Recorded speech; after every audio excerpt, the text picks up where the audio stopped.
Ever notice how a little kid can, ace counting to 10, but then totally insist that 6 spread out cookies are way more than 8 stacked neatly? Oh, definitely. It's like their brains are just operating on a completely different logic system sometimes. That fascinating disconnect is exactly what we're diving into today. The world of cognitive development in preschool years, so roughly ages 2 to 7. And for you listening in, if you're interested in how we learn and understand the world, these preschool years are really, well, they're ground zero. Right. It's during this time that the fundamental pathways for thinking, for speaking, for making sense of everything are really being laid down. We're going to unpack the most significant changes happening inside their heads. Okay. So we've gone through a fair bit of research on how children develop, looking at the big theories, Piaget, Vygotsky, but also the newer discoveries about how their minds and language skills grow. And we've also factored in things like early schooling, even the impact of media, like TV shows they watch. How does that shape development? Yeah, exactly. Our goal here is to take all that sometimes complex information and just pull out the really important and frankly intriguing pieces. Those kind of aha moments, they give you a clearer picture, maybe even a surprising one, of this really critical period. Okay, so where should we start? Maybe with a foundational name. Jean Piaget seems like a good place. His ideas give us a really useful framework, don't they? Absolutely. Piaget described the period between about 2 and 7 years old as the preoperational stage. Preoperational. And what's fascinating is that it's a time of both increasing, stability in their thinking in some ways, but also some really dramatic shifts in how they approach the world. He talked a lot about the growth of symbolic thinking, didn't he? Yes. Symbolic thinking or symbolic function. This is that amazing ability to use a mental symbol like a word, or even pretending a block is a car to represent something that isn't actually there. Okay. So using one thing to stand for another. Precisely. And this symbolic function is absolutely central. As Piaget pointed out, it's deeply tied up with the development of language. Right. Because language is symbolic. Exactly. Being able to use language lets children think about things beyond what's right in front of them. Yeah. They can start to imagine the future or remember the past in ways they just couldn't before language really took hold. But Piaget also noticed some really distinctive, limitations, I guess, in how they think at this stage. He did. One of the big ones is called centration. Centration. Okay, what's that? It's that tendency kids have to just zero in on one limited aspect of something they're looking at, maybe just one detail that catches their eye, and completely ignore other information that might be just as important. So back to the cookies example. Exactly. The spread out row looks longer, so they focus on the length, that visual appearance. Even if they know 8 is a bigger number than 6? Often, yes. The visual appearance just seems to override that numerical understanding in the moment. Huh. It really makes you wonder, even if you try to explain it to them, does their perception just dominate? That's a great question. It shows how incredibly powerful visual cues are for this age group. Sometimes they really do seem to trump what they might know on a more abstract level. Wow. And another key limitation Piaget described is a lack of conservation. Okay, I think I remember this one. That's the idea that just because something looks different, its amount hasn't necessarily changed, right? You got it. Yeah. This inability to conserve, it shows up in all sorts of ways. Think about the classic example, pouring juice from a short, wide cup into a tall, skinny one. Yeah.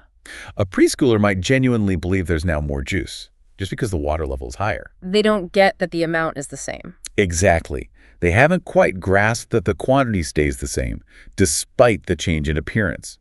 You see this with liquids, rows of objects, even lumps of clay being reshaped.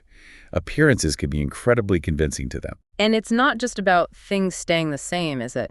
They also have trouble understanding things actually changing over time. Yes, that's another aspect. He called it an incomplete understanding of transformation. It's the difficulty in really picturing or recalling a sequence of changes, how something gets from state A to state B. Think like? Well, imagine a pencil falling. It starts upright, ends flat.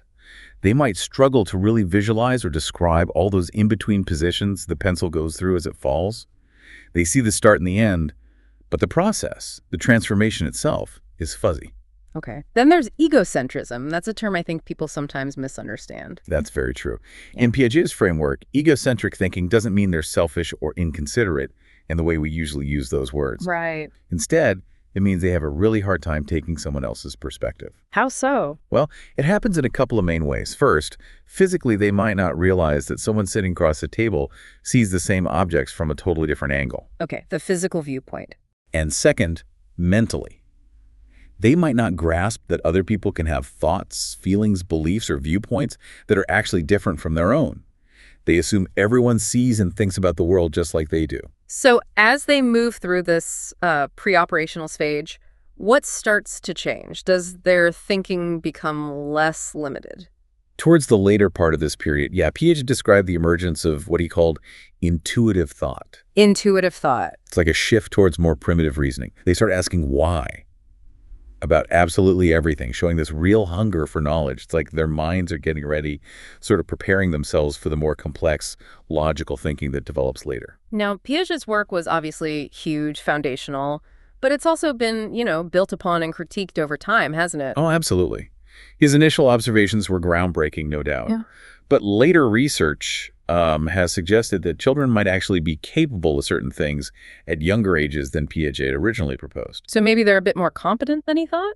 In some ways, yes. Also, a common criticism is that he really focused on what they couldn't do logically, their limitations, whereas more recent findings often highlight the surprising degree of competence preschoolers actually possess in certain areas. Okay, interesting. So shifting gears a bit, let's talk about another major perspective, information processing approaches. What's the main idea there? It sounds kind of computer-like. It does have that analogy, yeah. The information processing perspective looks at cognitive development more like changes in the mental programs or strategies children use when they're trying to solve problems. Mental programs. Yeah, it focuses on how they take in information from the world, how they process it, mentally store it, manipulate it, and how they use that processed information to respond or make decisions. It's become a really influential and quite comprehensive way of understanding how thinking develops. And what does this approach tell us about something really basic, like how preschoolers understand numbers? Well, there's actually growing evidence from this perspective that their grasp of numbers is surprisingly sophisticated, much more than we used to think. Really? Like how? Well, the average preschooler can count, often in a pretty systematic way. And by around age 4, many can actually perform simple addition and subtraction, usually by physically counting things out or comparing small quantities directly. They have a basic number sense. Okay. What about memory? We all know our own memories aren't perfect recorders. How does that look in preschoolers? Yeah, their memories of specific personal events, what we call autobiographical memory, can sometimes be quite accurate, but they're also definitely prone to inaccuracies. Okay. They also develop these things called scripts, general outlines of familiar events, like the sequence of things that happen at bath time or lunchtime. These scripts help them remember, but can also sometimes lead them to misremember details of a specific instance if it didn't follow the usual script. Their memory is constructive, not just a playback. That constructive nature sounds really relevant to something I saw mentioned, forensic developmental psychology. What's the connection there? That's a fascinating field. It applies what we know about child development, especially memory development, to legal settings. And it turns out that young children's memories are quite susceptible to suggestion. How so? Well, the way questions are asked can really influence their recall. They might unintentionally make inaccurate inferences or, fill in gaps based on their limited understanding or what they think the questioner wants to hear. So repeated questioning could be a problem. Yes, absolutely. Asking the same questions over and over can actually increase the likelihood of errors in their reports. Wow, that's crucial, especially when children's testimony is involved. The source material actually gave some advice on getting more accurate recollections, didn't it? It did. Really practical stuff, things like interviewing them as soon as possible after the event. Makes sense. Using very specific questions rather than broad, open-ended ones. Trying to conduct the interview in a comfortable, non-intimidating setting, maybe not a formal courtroom. Okay. Also, techniques like the interviewer playing dumb, pretending they don't know the answer, which can encourage the child to provide more detail. Ah, interesting. Asking follow-up questions to clarify, letting the child describe things in their own words without interruption, and this is really key, avoiding any leading questions, suggestions about what happened, or implying there's a right answer the interviewer expects. No rewards or hints of disapproval either. That's incredibly useful insight. It really highlights how delicate their memory systems are at that age. So, summing up the information processing view, it sees development as It generally sees cognitive development as a gradual process of improvement. Kids get better at perceiving information, understanding it, storing it, retrieving it. And a key aspect is that it focuses on specific, often testable mental processes. Although, like any perspective, it has its detractors too, people who critique its limitations. Okay. Let's switch gears again then and bring in Vygotsky and his sociocultural perspective. This feels like quite a different angle compared to Piaget or information processing. It really is. Yeah. While Piaget focused heavily on the individual child's internal cognitive construction, Vygotsky put the emphasis squarely on social interaction. Social interaction as the driver. Exactly. His core idea was that cognitive development stems from social interactions. Children learn and develop their thinking skills primarily through participating in activities with others who are more knowledgeable adults, older peers, teachers who guide them and help them tackle problems.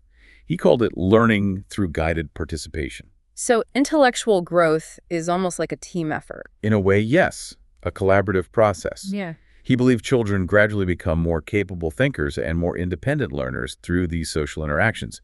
He also really stressed that the kinds of interactions they have, the tools they learn to use, the support they get, it's all heavily shaped by their specific culture and society. And this is where that famous concept comes in the zone of proximal development, or ZPD. Yes, the ZPD.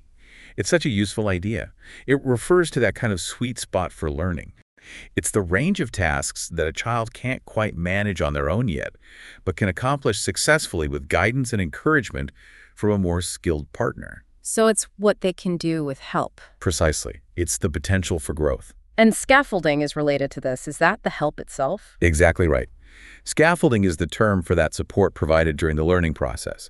It's tailored to the child's current level, giving hints, asking leading questions, breaking down the problem. It supports them just enough so they can succeed. And then, crucially, as the child becomes more competent, that scaffold, that support, is gradually withdrawn, letting them take over and become more independent. What are seen as the main strengths and maybe weaknesses of Vygotsky's theory? Well, a huge strength is that it provides a really consistent way of looking at development, and it powerfully highlights the absolutely crucial role of social interaction and culture in cognitive growth. It's really enriched our understanding. Definitely adds a dimension. For sure. On the other hand, some critics point out that some of his concepts, like the ZPD itself, can be a bit difficult to operationalize, to measure precisely compared to, say, information processing components. No. And some argue he didn't focus quite as much on the detailed mechanisms of things like attention and memory that other approaches explore. Okay. Now, alongside all this incredible cognitive growth, language development just seems to explode during these preschool years, doesn't it? Oh, it's phenomenal. Their language skills just skyrocket, reaching a whole new level of sophistication. By the time they're finishing preschool, most children can communicate with adults pretty effectively. They understand complex sentences, and they can express their own thoughts and ideas in ways that sound remarkably similar to adult speech. Let's break that down a bit. What about syntax, putting sentences together? Syntax, yeah, the way they combine words into meaningful sentences just takes off. By the time a child is around 3 years old, believe it or not, they can often use literally thousands of different combinations of words to create sentences. Thousands. That's hard to even get your head around. And their vocabulary must be growing rapidly, too. Absolutely. By age 6, the average child has a vocabulary of around 14,000 words. 14,000. How do they learn them so fast? A big part of it is this process called fast mapping. It's where they can rapidly connect a new word to its underlying concept or meaning.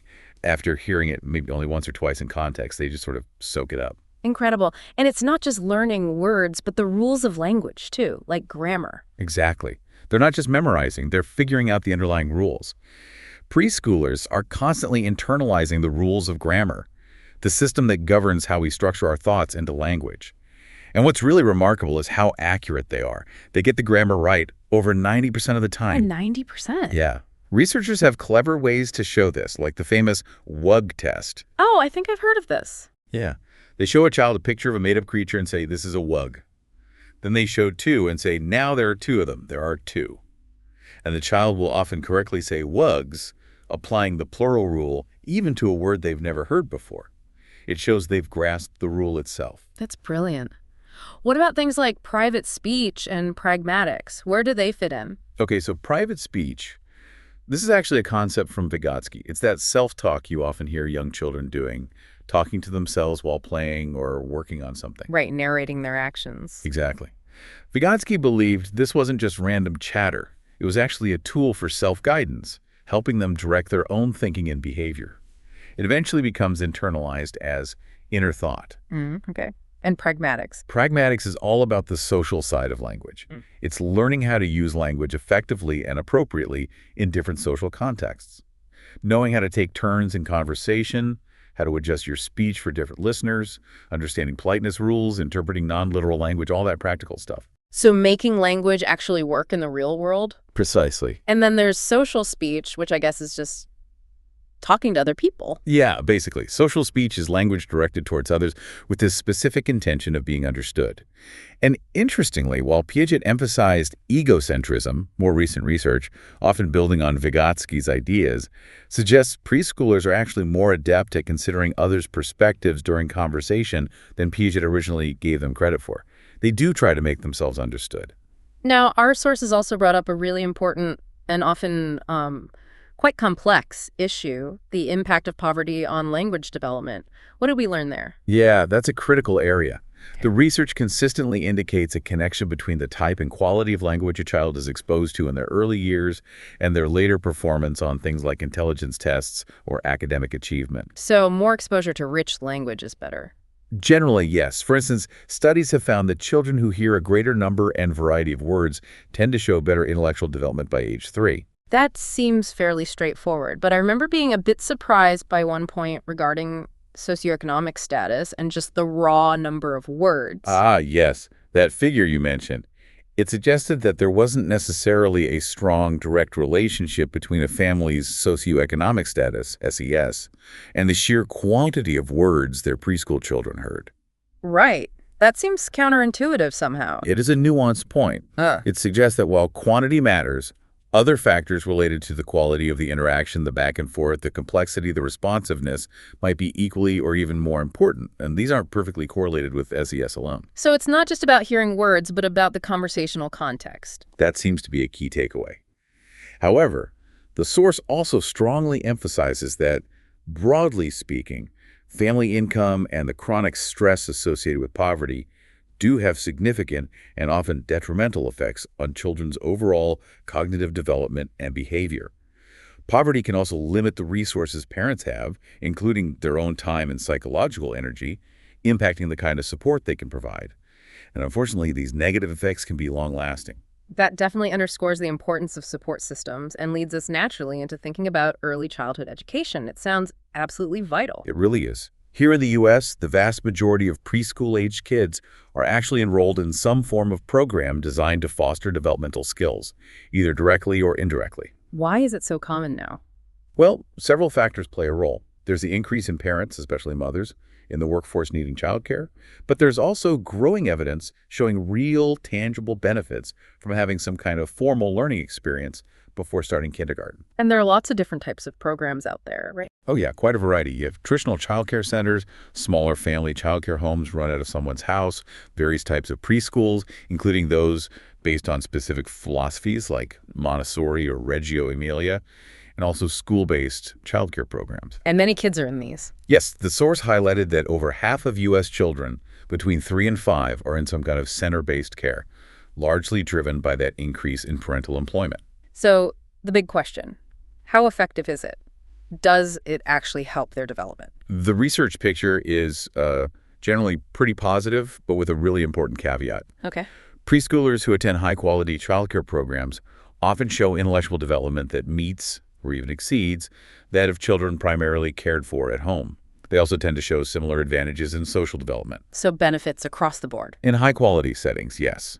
And these benefits can even persist long-term, things like better high school graduation rates, higher future earnings, lower rates of juvenile crime, even reduced dependence on welfare later in life. That sounds amazing. What's the caveat? The caveat is quality. The distinction between high-quality and low-quality care is absolutely crucial. Poor quality programs may not provide these benefits, and in some cases, could potentially even be harmful to development. Okay, that's critical. So what makes a program high quality? What should parents or policymakers look for? Several key features consistently emerge from the research. You need well-trained teachers or providers who are sensitive and responsive to the children's needs. Right, the people matter most. Absolutely. Also, appropriate group sizes and child-to-adult ratios, not too many kids per adult. A well-planned curriculum that's engaging and developmentally appropriate. So not just babysitting. Definitely not. A rich language environment, lots of conversation, reading, singing, sensitivity to children's emotional and social needs, helping them learn to manage feelings and relationships, age-appropriate materials and activities, basic health and safety standards, of course. And often, good programs also provide things like at least one nutritious meal and maybe even support services for families. That's a comprehensive list. It's also interesting how the purpose of preschool might be viewed differently across cultures. The source mentioned that, right? It did. It offered a neat comparison. In China, for example, parents often see preschool primarily as a way to give their children an academic head start. Okay. In Japan, the emphasis might be more on learning social skills, how to be part of a group, cooperation. And the U.S.? In the U.S., the goals seem a bit more mixed, according to the source. There's often a focus on fostering independence and self-reliance, but also preparing kids academically and giving them experience interacting with peers in a group setting. A bit of everything. Fascinating. What about specific programs aimed at school readiness, like Head Start in the U.S.? How do they fare? Head Start is probably the most well-known and studied large-scale program.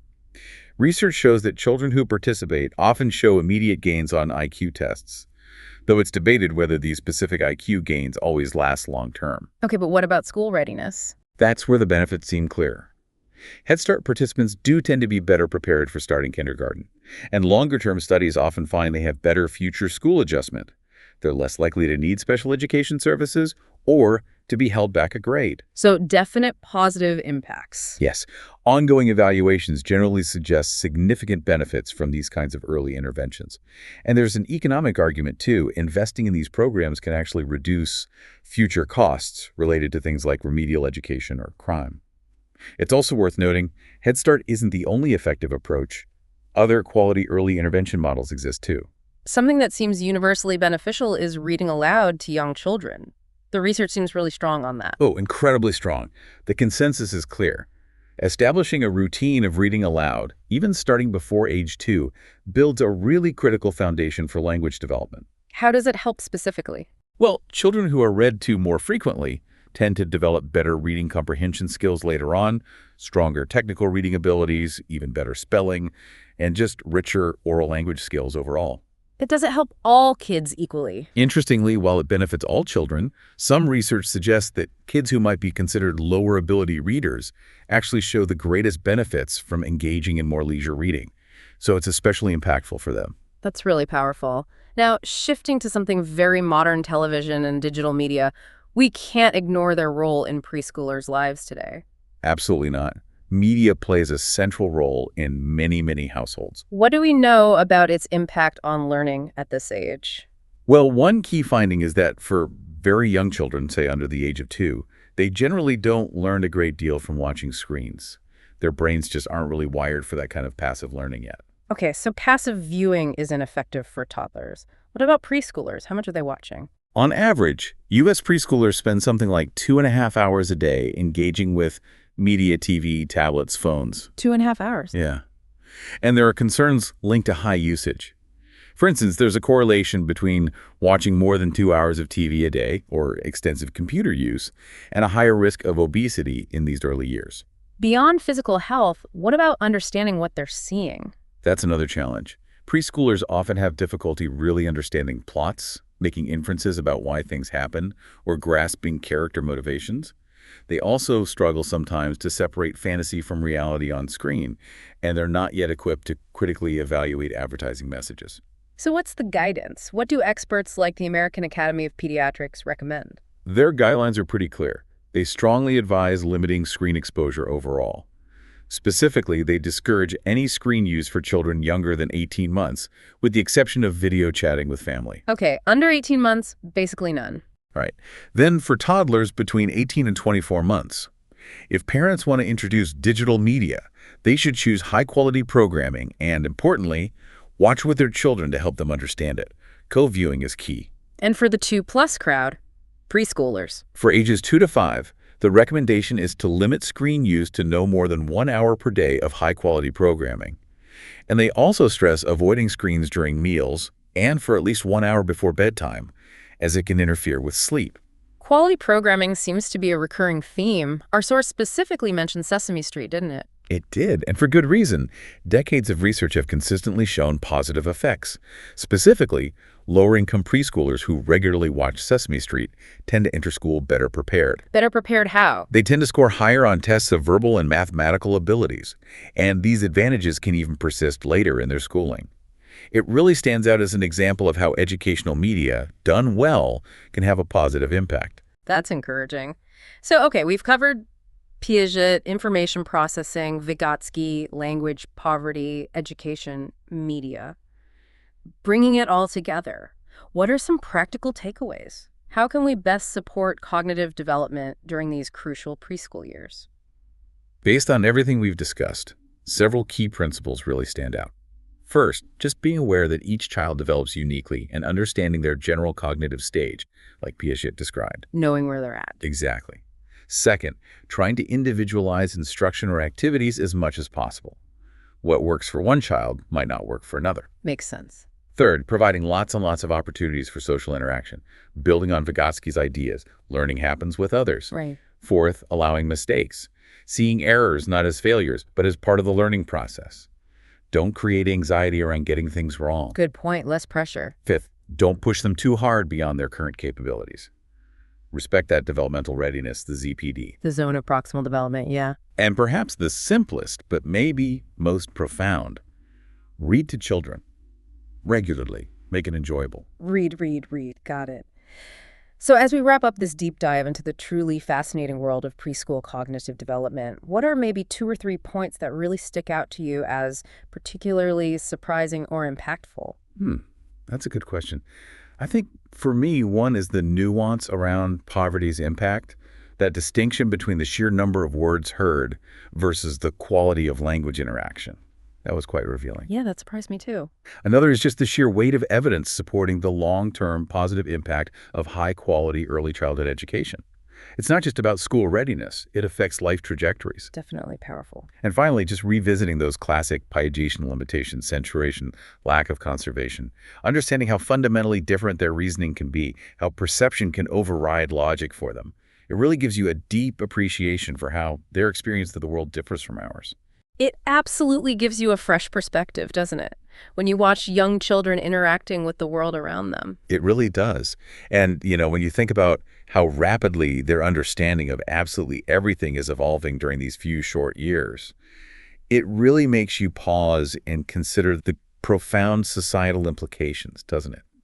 Thinking about what it means to ensure or fail to ensure that all children have access to those nurturing, stimulating, high-quality early learning experiences. That is definitely something important to reflect on. Thanks so much for walking through all of this with me. My pleasure. It's a fascinating topic.